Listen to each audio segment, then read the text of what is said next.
This is Jackson here, just giving a recap from our resident update meeting yesterday. So, wanted to dive through the things we talked about to share with those that weren't able to attend. So, first off, we talked about from a sales perspective, we always like to remind you all about the referral bonus that we have going on. So, for all your great friends who want to join our family here at First Colonial, we do have a $2,000 rent credit that you're eligible for. So if you refer any of your great friends, be sure to let us know. Fill out one of the cards that are scattered throughout the building, either at the front desk or in the front lobby or anywhere. Find one of us and make sure that you share that information so we can make sure you get that great $2,000 rent credit.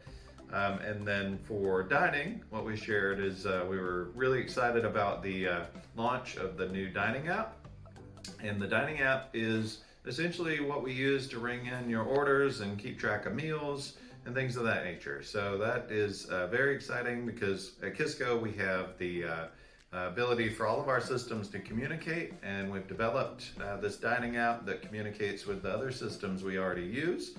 So that's really great because it's going to be a lot more functional, a lot more efficient in the way we do things in the dining room, which should translate into faster speed of getting the order placed into your table. So we're excited about that new efficiency.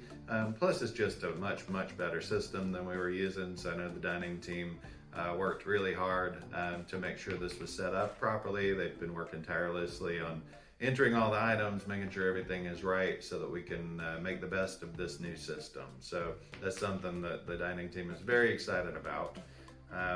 On the resident relations side, I know Dana shared with the team, with our residents at the meeting that just a reminder about enrolling in eBill because we do have electronic billing, in other words, where you don't have to worry about writing a check and paying that fee for check processing. Or just having to remember every month and maybe having a late situation where for your rent or something like that. So the eBill is definitely the way to go, and we're actually requiring it with all new residents. But for current existing residents who haven't done it yet, please do so because that's definitely the way you want to go, so you don't have to worry about it later. On top of that, we wanted to remind you about the fob access. So fob access is really for residents. So we shouldn't be giving our fobs to our family and friends to use on the side entries and other things because all guests are expected to come and check in at the front desk their first time. So if we give the fob out, then people are coming and going and not using the right protocols, because we need to know who's in our building at all times for safety, security, and just general access control of our building to make sure we know who's here.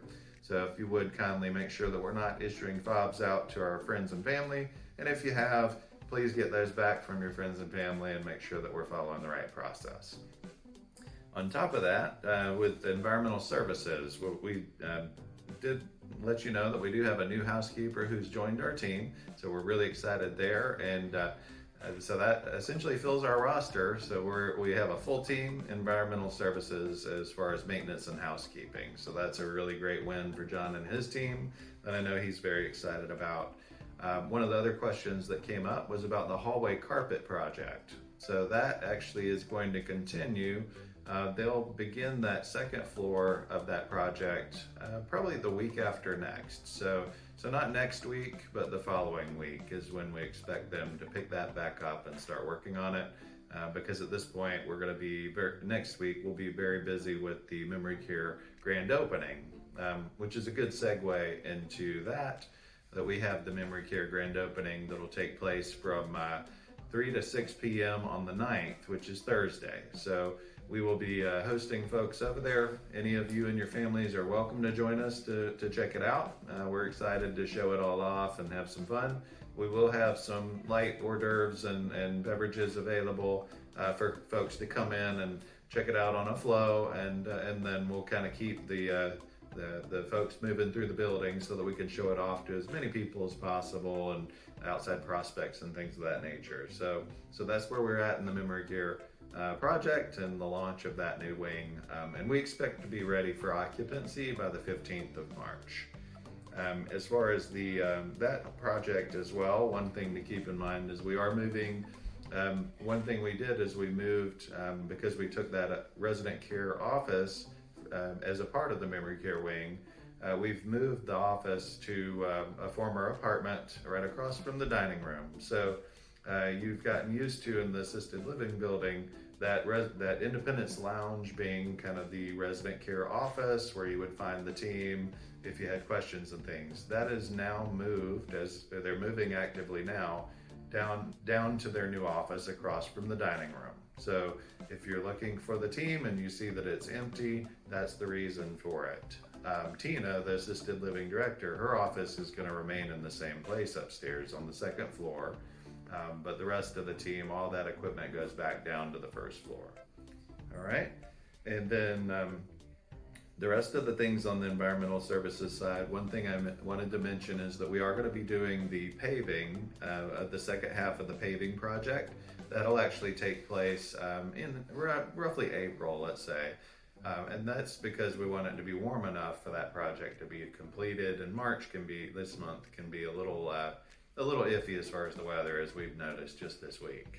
So in addition, kind of moving on to wellness, we have, I just wanted to review the calendar items, not the dates and such, but I have some highlights here. So I'm going to look at the calendar while I talk to you here and kind of call out some fun things that we've added to the calendar just to make sure you're aware. And if you want to know what days and times, we've got them listed here on the calendar that you can review. But we'll be doing some oceanfront drives where we'll drive through the oceanfront and maybe walk if folks want to and the weather permits. We've got natural health topics that we're going to review on a weekly basis. We also have hand massages that'll be on a weekly basis as well. There's one special event where we're going to be interviewing working women, and that one's actually going to be next Wednesday, so did want to call that one out for you. Then we have First Landing State Park, which will be a fun one. Cell phone class for folks that need some help maybe with the technology, so we can kind of review those pieces for you and make sure you have all the skills you need to maybe work through Facebook or any other apps or functionality of your cell phone that you're interested in. And then we have the St. Patrick's Day Parade. We're going to go to that and watch it. We won't be in it, but we'll be watching the St. Patrick's Day Parade. We're going to go to the casino, so we'll be going over to the new casino in Portsmouth, which is a fun one for those that have an interest in gambling. That's going to be, I'm sure, a well-attended event. And then the Ocean Air Commissary, we're going to be going over for folks that want to do some shopping at the commissary.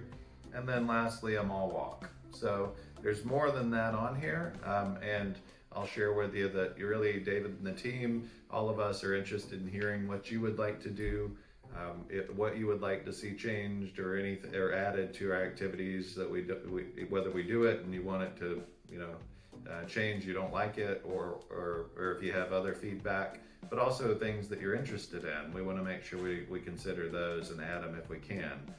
And as we go, we're going to do even off-site trips to, like, day trips to Williamsburg. And eventually we'll grow even into, overnight trips to certain places.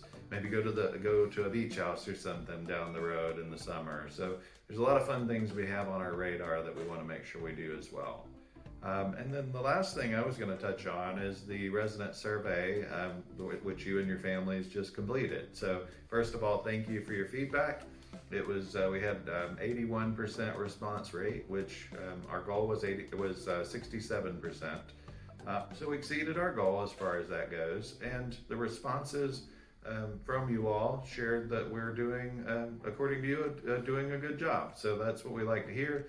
And the areas that we can improve, we're going to continue to work to improve those. Even the things we do well, we're going to work to make those better every day. So I would share with you our overall satisfaction score was at 80%, and it was the second, or 82% I believe it was, and it's the second highest in our company. So we were really excited with the results, very happy with that. And we continue to, again, want to continue to push and work to improve every day. So So those are the things I wanted to share, and I appreciate, again, you all taking the time to watch this, and I hope you enjoy it. And if you have any feedback for me or anybody else, by all means, please do share it, because that is how we're going to get better. So thank you for your time. Have a great day.